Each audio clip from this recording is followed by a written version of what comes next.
안녕하세요. 글 읽는 레인보우입니다. 오늘 여러분과 나누고 싶은 이야기는 느림에 관한 것입니다. 우리는 모두 빠르게 살아가고 있습니다. 아침에 눈을 뜨는 순간부터 밤에 잠들 때까지 쉼없이 무언가를 하고 확인하고 달려갑니다.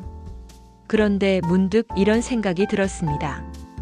우리는 정말 더 잘 살고 있는 걸까요? 아니면 그저 더 빠르게 소비되고 있을 뿐일까요? 오늘은 잠시 멈춰서서 우리가 잃어버린 느림에 대해 함께 생각해 보려 합니다. 편안한 마음으로 들어주시면 감사하겠습니다. 느림의 품격. 이정호. 세상은 점점 더 빠르게 흘러갑니다. 우리는 아침에 눈을 뜨자마자 휴대폰 화면을 켭니다. 전날 놓친 소식들을 확인하며 하루를 시작하죠. 대화는 빠른 답장을 요구하고 업무는 즉각적인 판단을 강요합니다. 속도가 곧 능력이 되고 빠르게 움직이는 것이 유능함의 기준이 된 시대입니다. 그러나 이 빠른 흐름 속에서 묘한 피로가 몰려듭니다. 몸은 바삐 움직이는데 마음은 따라가지 못하고 뒤처지는 느낌. 뒤돌아보면 우리는 어느새 느림을 잃어버린 채 살아왔습니다. 생각은 얕아지고 감정은 조급해지고 관계는 금세 닳아버렸습니다. 너무 빨라서 깊어지지 못하고 너무 많아서 붙잡지 못하는 것들이 늘어갔습니다. 그래서 오늘 다시 묻고 싶습니다. 빠름이 전부인 이 시대에 느림은 어떤 품격을 지니고 있을까요? 속도에 잠식된 하루들. 우리는 답을 빨리 찾는 데는 익숙해졌지만 질문을 오래 붙들고 있을 여유는 잃어버렸습니다. 검색창에 한 줄만 입력하면 수천 개의 정보가 쏟아집니다.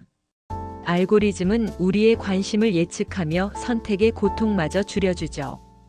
편리함의 대가로 우리는 생각할 틈을 잃었습니다. 빠른 시대는 우리를 끊임없이 비교하게 만듭니다. SNS 속 누군가는 더 빠르게 성장하고 더 빠르게 인정받는 것처럼 보입니다. 타인의 속도에 맞춰 달리다 보면 정작 나만의 리듬은 사라지고 조급함만이 남습니다. 관계 역시 속도의 영향을 벗어나지 못합니다. 빠르게 가까워지고 빠르게 멀어집니다. 느리게 쌓여야 보이는 마음의 결은 결국 만나지 못한 채 어긋납니다. 시간을 들여 이해해야 할 감정도 천천히 다가가야 보이는 속내도 속도 앞에서 모두 희미해집니다. 느림, 잃어버린 감각의 귀환. 하지만 빠르기만 한 세상에서 사람들은 조금씩 멈추기 시작했습니다. 잠시 걸음을 늦추면 보이는 것들이 있다는 사실을 깨달았기 때문입니다. 느림은 단순히 속도를 낮추는 일이 아닙니다. 보이지 않던 것들을 다시 보게 하는 회복의 감각입니다. 걸음이 조금 느려질 때 우리는 비로소 주변을 바라봅니다. 길가의 작은 꽃, 바람에 실려오는 냄새, 오래 알고 지냈지만 제대로 본 적 없는 누군가의 표정까지도. 빠른 속도는 우리로 하여금 그것들을 그저 스쳐 지나가게 했을 뿐입니다. 문학이 사랑받는 이유도 같은 맥락입니다. 기술의 속도는 시간의 흐름을 가속했지만 문장의 속도는 언제나 사유의 리듬으로 흘러왔습니다. 한 문장을 천천히 다시 읽을 때 비로소 울림이 생기고 오래 음미해야만 이해되는 의미가 있습니다. 빠른 정보가 줄 수 없는 깊이를 느림은 조용히 드러내줍니다. 느림은 감정에도 여백을 줍니다. 조급함 속에서는 감정이 방향을 잃지만 느림 속에서는 진짜 마음이 모습을 드러냅니다. 느림은 마음이 숨을 고르는 시간이며 스스로를 다시 세우는 과정입니다. 기술 시대일수록 더 필요한 느림의 힘. 많은 사람들은 기술이 빠르게 발전할수록 느림은 시대에 맞지 않는다고 생각합니다. 그러나 AI 시대에 가장 필요한 것은 오히려 느림의 판단입니다. AI는 계산하고 예측하는 속도가 압도적으로 빠릅니다. 그러나 그 빠른 속도가 의미를 갖기 위해서는 결국 인간의 느린 해석이 필요합니다.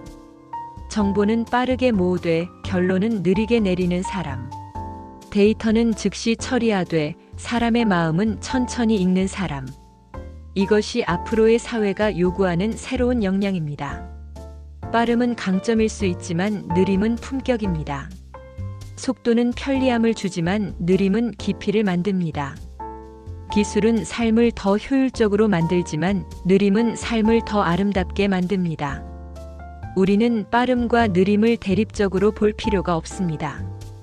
빠르게 파악하고 느리게 판단하는 하이브리드의 시대가 이미 시작되었습니다. 그 속에서 느림은 더 이상 선택이 아니라 전략이며 더 멀리 가기 위한 힘입니다. 느림의 품격, 나를 지키는 속도. 빠르게 흐르는 시대 속에서도 우리의 마음이 따라갈 수 있는 속도는 따로 있습니다. 감정은 천천히 움직이고 관계는 시간을 들여야 깊어집니다. 느림은 뒤처짐이 아니라 자신을 지키는 태도이며 삶을 살답게 만드는 가장 인간적인 속도입니다. 조금 느려도 괜찮습니다. 잠시 멈춰서도 괜찮습니다.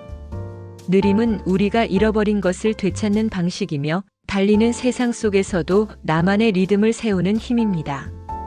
그리고 그 느림 속에서 우리는 어느 순간 더 멀리, 더 깊이 나아가고 있음을 깨닫게 됩니다. 세상이 아무리 빠르게 변해도 나를 지키는 속도는 언제나 느림에 가까운 쪽일 것입니다. 글의 본문은 여기까지입니다. 작가님은 말씀하십니다. 오늘 이 글을 준비하면서 저 역시 많은 것을 돌아보게 되었습니다. 저 또한 빠르게 살아왔고 속도에 휩쓸려 왔으니까요. 하지만 이제는 압니다. 느림이 게으름이 아니라는 것을, 멈춤이 포기가 아니라는 것을. 오히려 느림은 나를 지키는 방법이고 삶을 온전히 느끼는 방법입니다. 여러분도 오늘 하루 조금은 느리게 살아보시면 어떨까요? 빠르게 답장하지 않아도, 빠르게 결정하지 않아도, 빠르게 성과를 내지 않아도 괜찮습니다. 여러분의 속도로, 여러분의 리듬으로 살아가셔도 충분합니다. 느림 속에서 발견하게 될 작은 것들이 여러분의 삶을 더 풍요롭게 만들어줄 거라 믿습니다. 오늘도 수고 많으셨습니다. 느리게 하지만 깊이 나아가시길 바랍니다. 들어주셔서 감사합니다.